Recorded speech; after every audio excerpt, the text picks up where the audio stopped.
I'm okay. Well, let's ask you another question. This is more of a psychological thing, really. Talking to John Leckie last week, it became apparent that he's one of the few people who do what we do who has absolutely zero imposter syndrome feeling. Are you familiar with the imposter syndrome thing? Yeah. Whereas I am like the walking poster child for imposter syndrome. You seem to be more on the John Leckie scale. I don't know where I fit in on that. Interestingly, I had a long chat with Jimmy Iovine, who he is he has imposter syndrome really badly, which I can't believe because he's like one of the most successful people of his generation. Yeah, and one of the, from the outside, one of the boldest, most confident people. But that's his way of overcoming it, I guess. Confidence at all. No confidence at all. He felt like he was faking it his entire career in studio. That's why he eventually stopped making records, which is kind of insane. I definitely have a bit of imposter syndrome, but I don't know. I'm super competitive, and I don't listen to my own records for the most part when I'm done with them. So it's not like I think everything I do is great.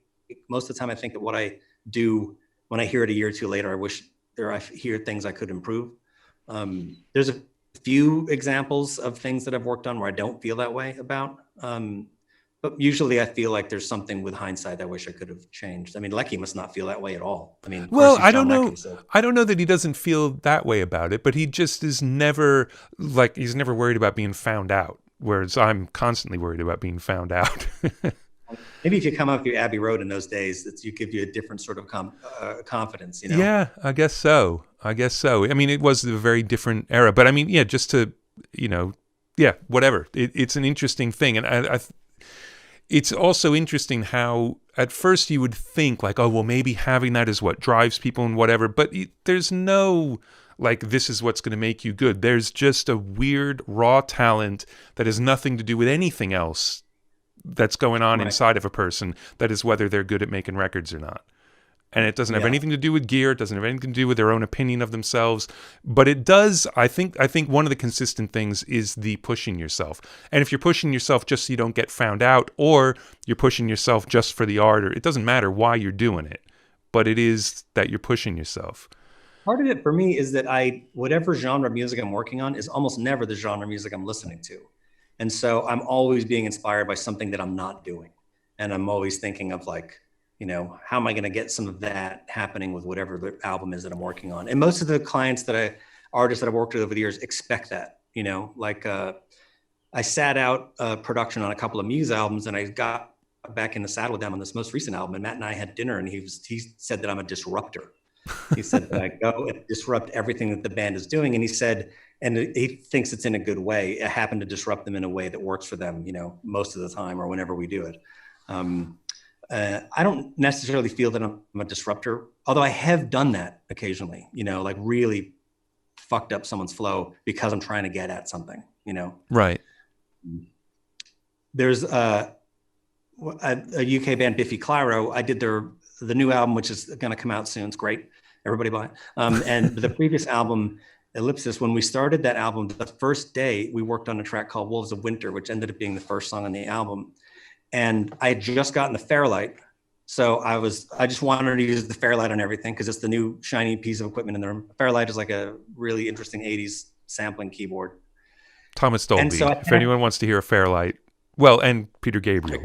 There you go. All that, yeah. We were recording a live band, and then I was like, I had this idea that I wanted the kick to have that Fairlight sound. I wanted it to have that pocket, and I wanted everything to be shaped around that sound. I wanted the sound of that to inform every other decision that we made.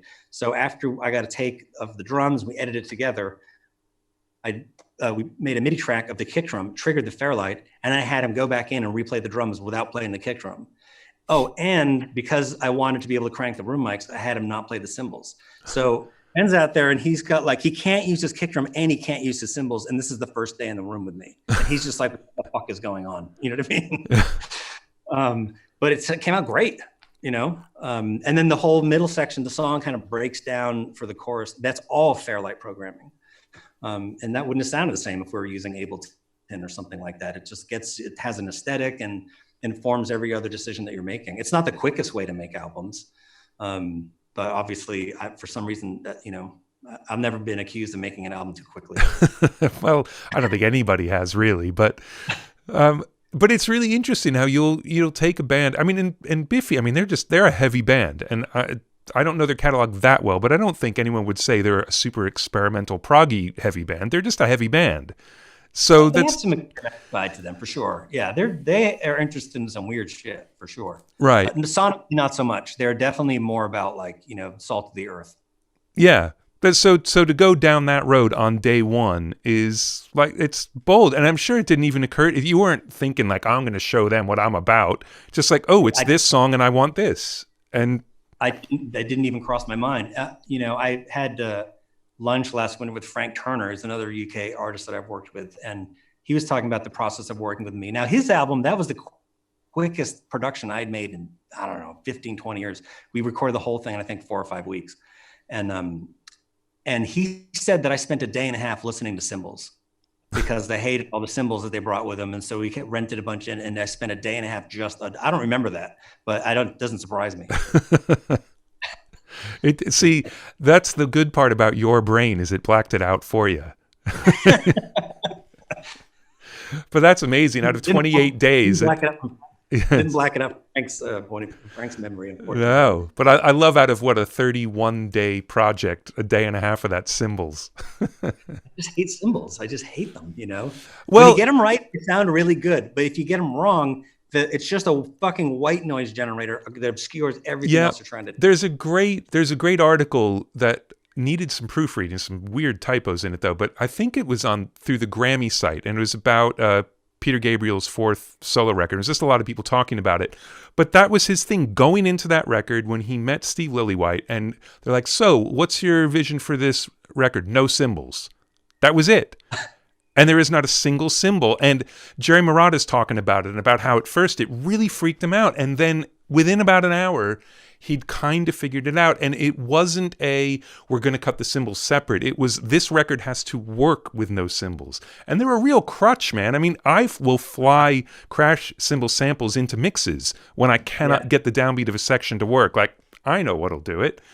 And so to go after an entire record that way, it's bold. But yes, cymbals, as great a job as they do when they're doing their thing, are a nightmare for every other aspect of their existence, I think. Another, on the same thing, the My Bloody Valentine album, Loveless, there's no hi-hat on that whole album. I don't know if that was a conscious choice of theirs, or Kevin was just like, I hate hi-hats, don't put, as they went. But I remember noticing that years ago. I'm a huge fan of that album, and there was not a single hi-hat on there. Right. Funny. Weird. Yeah, and Queens, cutting them separate because you got to be able to control them.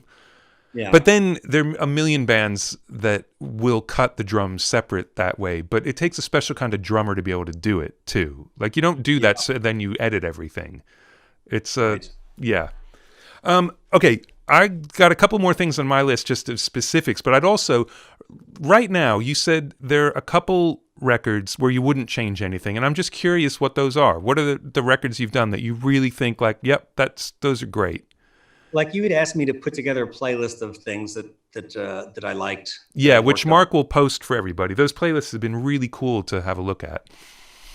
Yeah, I can't wait to see like what Lecky has up there. I was surprised that I actually liked more of the things that I'd worked on. I'm really hard on myself, so oftentimes I think, well, even like a lot of people who still talk to me about the Audio Slave album, like I would remix that album in a second if I could, And I think all of us are like that. Yeah. I just saw Scott Litt, REM was putting out some reissues, and Scott Litt remixed the whole album. Like fans don't care about that stuff, but we do. Yeah. But I would say that like there was this Scottish band called Las Vegas. Yes. That we made one album together. It was their debut album. I can't remember how I came across them, but I helped get them signed. I was a massive fan of theirs, still am. And that album, particularly the track Geraldine, which was the first thing we finished. When I was putting that playlist together, I listened to that and I was like, I would not change a fucking thing about that song. That is like, good. I just feel so happy. Because it's awesome. Yeah. And the Fiona album too is the same thing. Like I feel really good about that. And there's enough distance with that so that I can feel good about it. I mean, I think I probably feel better about a lot of these records than I would admit, Right. But things like, Francis to Mute, I'm going to remix that album someday, even if it's when I'm 75 years old. 3 years, and I'm going to mix that for nothing and just send it to the guys in the band because I know that album can sound better still. That's so funny.